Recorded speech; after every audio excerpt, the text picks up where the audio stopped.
GEM with threads for sharing information with financiers about government purchases from MSMEs, encouraging cheaper and quicker financing.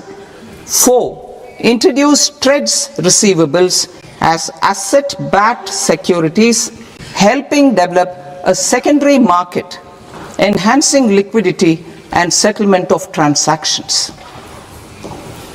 Professional support. Government will facilitate professional institutions such as the ICAI, ICSI, ICMAI to design short-term modular courses and practical tools to develop a cadre of corporate mitras, especially in Tier 2 and Tier 3 towns. These accredited para-professionals will help MSMEs meet compliance requirements at affordable costs. Infrastructure. During this past decade, our government has undertaken several initiatives for large-scale enhancement of public infrastructure, including through new financing instruments such as Infrastructure Investment Trust (InvITs) and Real Estate Investment Trust (REITs), and institutions like NIIF and NABFID. We shall continue to focus on developing infrastructure in cities with over 5 lakh population, that is Tier 2, Tier 3 cities, which have expanded to become growth centers. Public capital expenditure has increased manifold from 2 lakh crore in 2014-15 to an allocation of 11.2 lakh crore in BE 25-26. In this coming year, that is financial year 2026-27, I propose to increase it to 12.2 lakh crores to continue the momentum. To strengthen the confidence of private developers regarding risks during infrastructure development and construction phase, I propose to set up an infrastructure risk guarantee fund to provide prudentially calibrated partial credit guarantee to lenders. Over the years, REITs have emerged as a successful instrument for asset monetization. I propose to accelerate recycling of significant real estate assets of the CPSEs through the setting up of dedicated REITs. To promote environmentally sustainable movement of cargo, I propose to 1. Establish new dedicated freight corridors connecting Dankuni in the east to Surat in the west. Operationalize 20 new national waterways over the next 5 years, starting with National Waterways 5 in Orissa to connect mineral-rich areas of Talcher and Angul and industrial centers like Kalinga Nagar to the ports of Paradeep and Dhamra. Training institutes will be set up as regional centers of excellence for development of required manpower for these waterways. This will benefit youth in the entire stretch of the waterways to train and acquire skills. Further, a ship repair ecosystem catering to inland waterways will also be set up at Varanasi and Patna.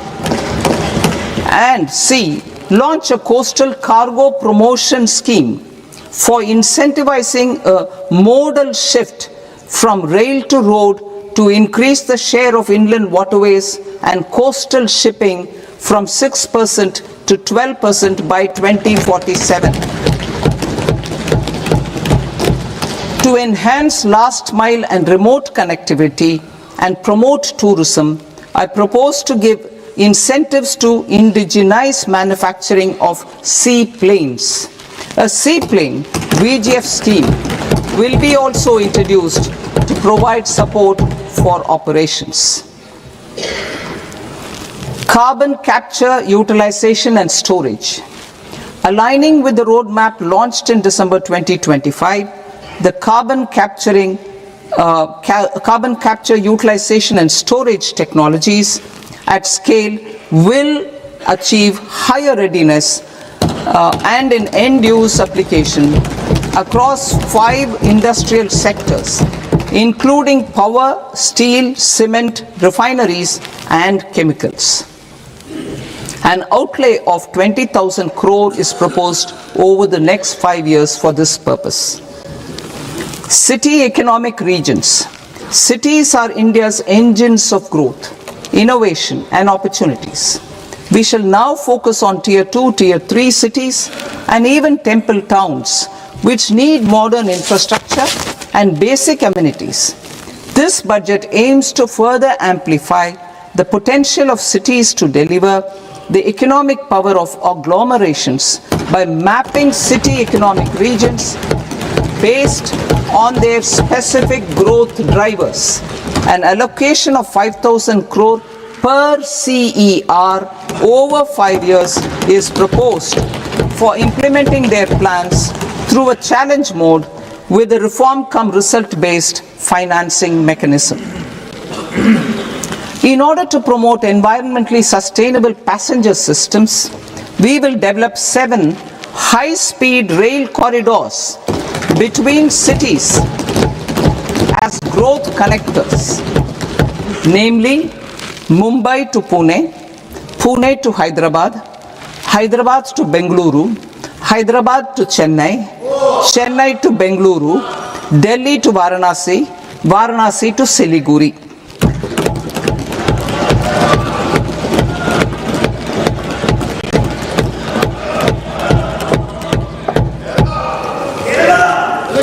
Financial sector. The Indian banking sector today is characterized by strong balance sheet, historic highs in profitability, improved asset quality, and coverage exceeding 98% of villages in the country. At this juncture, we are well placed to futuristically evaluate the measures needed to continue on the path of reform-led growth of this sector. I propose setting up a high-level committee on banking for Vikasit Bharat. High-level committee on banking for Vikasit Bharat to comprehensively review the sector and align it with India's next phase of growth while safeguarding financial stability, inclusion, and consumer protection. The vision for NBFCs for Vikasit Bharat has been outlined with clear targets for credit disbursement and technology adoption in order to achieve scale and improve efficiency in the public sector NBFCs. As a first step, it is proposed to restructure the Power Finance Corporation and Rural Electrification Corporation.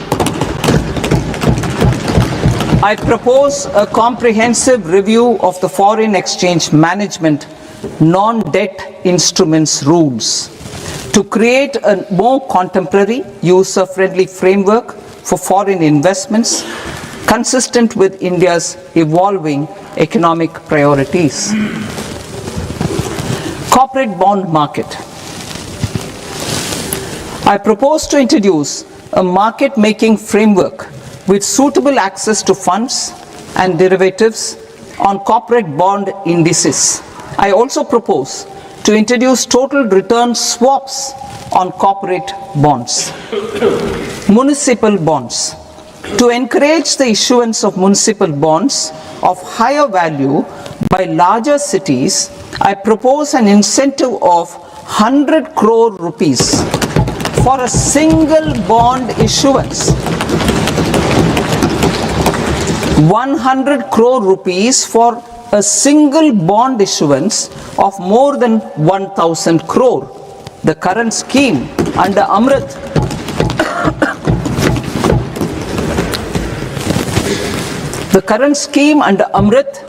which incentivizes issuances up to 200 crores only, will also continue to support smaller and medium towns. That will also continue to support the smaller and medium towns. Ease of doing business.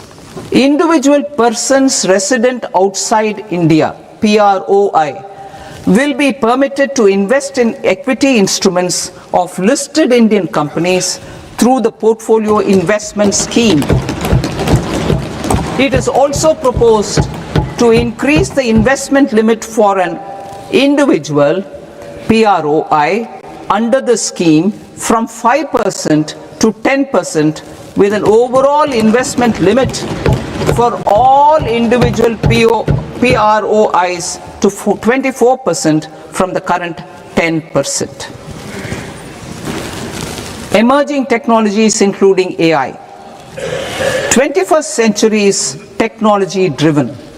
Adoption of technology is for the benefit of all people. Farmers in the field, women in STEM, youth keen to upskill, and Divyangjan to access newer opportunities. The government has taken several steps to support new technologies through AI Mission, National Quantum Mission, Anusandhan National Research Fund, and Research and Development and Innovation Fund. Our second kartavya is to fulfill aspirations and build capacities. Close to 25 crore individuals have come out of multi-dimensional poverty through a decade of our government's sustained and reform-oriented efforts.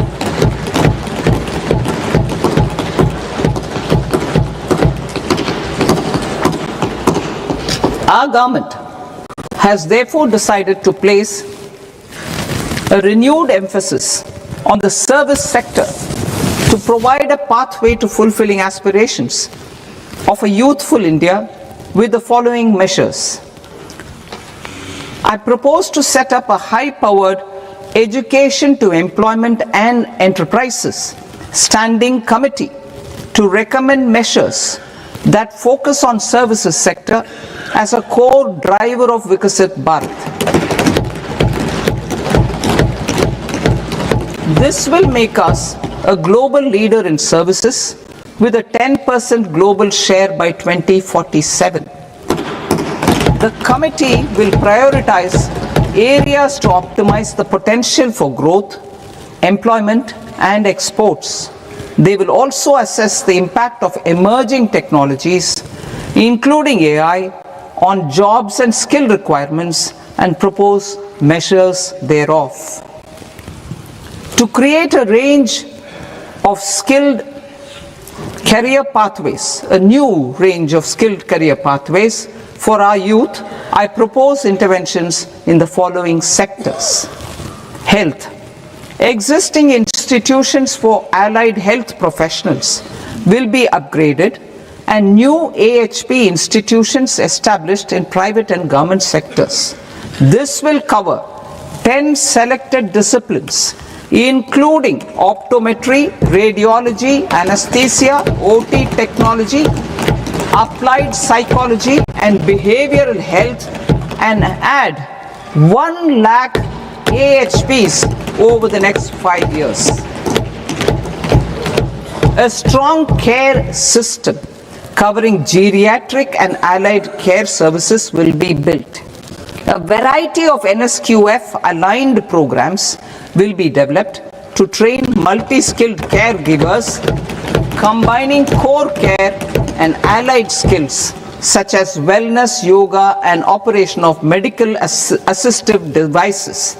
In the coming year, 1.5 lakh caregivers will be trained.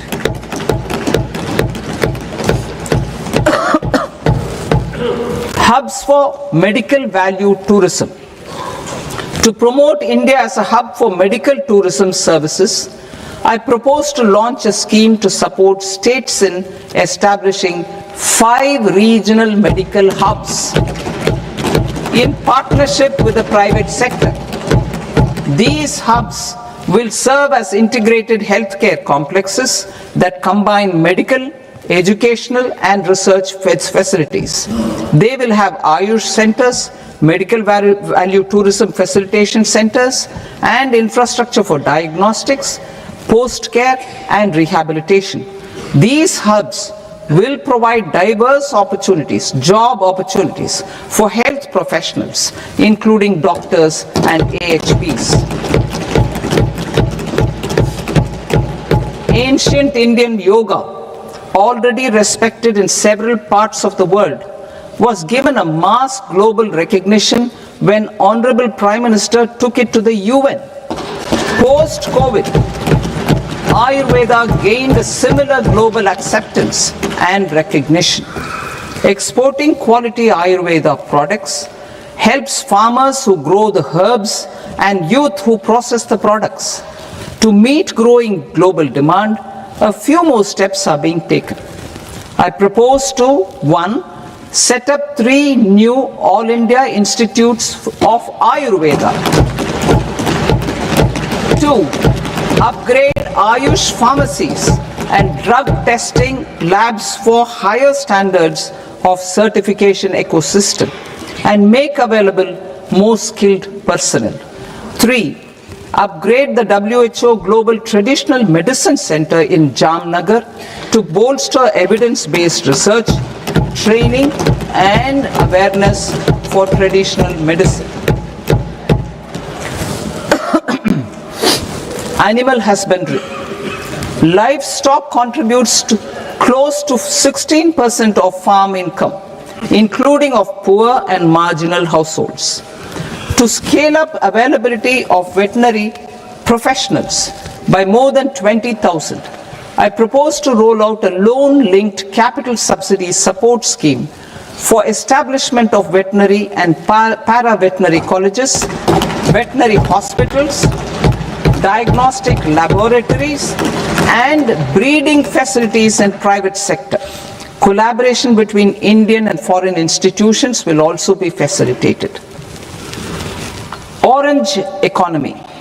India's animation, visual effects, gaming and comics sector, AVGC sector, is a growing industry projected to require 2 million professionals by 2030. I propose to support the Indian Institute of Creative Technologies, Mumbai, in setting up AVGC content creator labs in 15,000 secondary schools all over the country and 500 colleges.